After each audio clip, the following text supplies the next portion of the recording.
loses until when we cancel your contract. I'm telling you, government has lost its name in Kampala. Can't you see? Can you imagine they compare us to Rwanda? Can you imagine? Please, we want breaders on the road. We want to see you work. That's all. So do you have paid your workers? Do you have... The other time I told you I had not paid your workers. Do you remember? I fixed that information. They were complaining.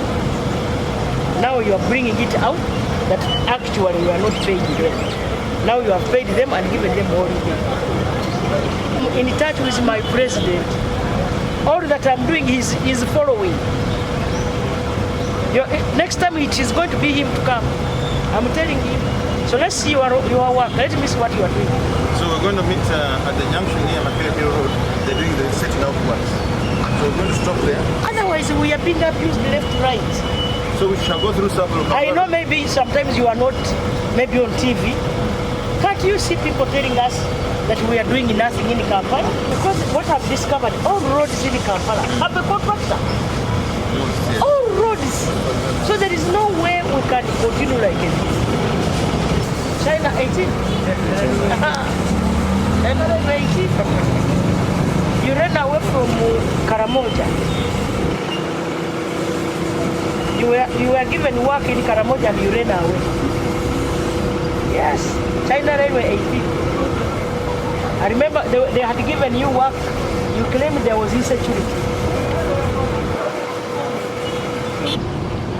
We cannot continue like this. Please, if you don't have capacity, say that I don't have capacity. We get other contractors to do the job. The other day you told me the graders have come to start work. Where are they? Members, please.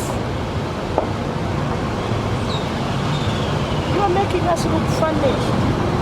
There was a bishop the other day. They were clapping.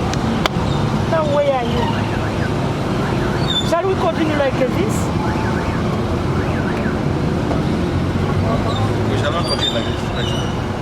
So unless you are telling every day you are going to go to church. No. You cannot. That is what the Prime Minister is telling you is correct. You need to be watering this place. There is dust suppression. You must maintain a permanent team here. If you say you have certain equipment, you must be here. Look at that dust.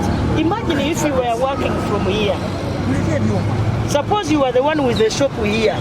Can you work here? Under that dust. And there's a contractual obligation of that. Get the water. I'm not supposed to. I will use my pen and signature. When I do that, never regret.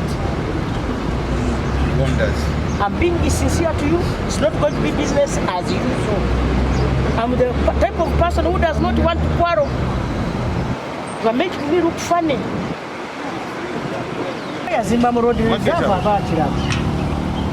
Maybe what we can do, we just call and go you say, but we say it is actually.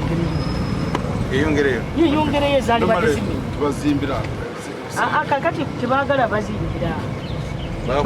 Balowooza mubba. Tuzimbira kale tufayo. Waminza tuwa sente olusi ne tutamala. Gwe nanyini zimbira. Nze nanyini. Ono tukizo okuwa sente zimbira kizimbe kyongere nyamalo. Kampita n'omwami ndowooza naye mwogere mwangu. Kubanga ve nanyini wowa.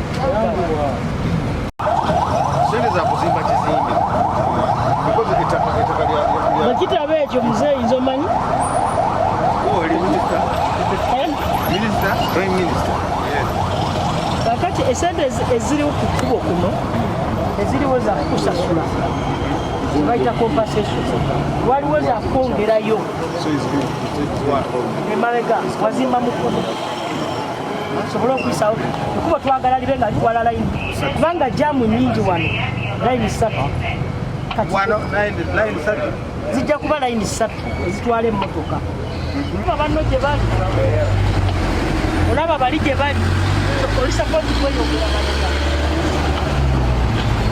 ogaana nga tuleeta abasirikale nga tukumenya yapaka naye mu mirembe tubadde twagala bajje bakuyambe bakizimbe emabega ate kakati ffe tujja kusasula bagenda kwongerayo ekizimbe kyo nga bwe kibadde Ngabola bakiri kyongere mabega. Katujja kyongerayo kyapaka. Tujja kyongerayo. Kubanga wakizimba mu kkubo. Aha, namaze okuwandikira IGG. Kubanga enda obateeka ku bunkeeke nammwe esi mugikowe n'ogikola. Namaze okuwandikira minisita w'e Kampala. Those are how many letters. Ate nga mpandise n'ebirala. Oli ku gavumenti yonna yonna. Yes.